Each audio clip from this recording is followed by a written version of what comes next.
அஸ்ஸலாமு அலைக்கும். ரமலான் நாள் 20. ஒரு பெரிய பாலைவனத்துல பயங்கரமான வெயில் அடிச்சுது.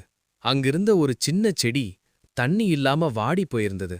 வானத்துல இருந்த ஒரு சின்ன மேகம் அத பார்த்துட்டு வருத்தப்பட்டு அந்த செடிக்காக மட்டும் கொஞ்சமா மழைய பொழிஞ்சுது.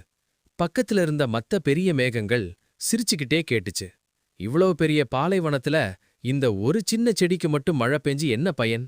இதுல என்ன பெரிய மாற்றம் வந்துற போகுது அப்படின்னு.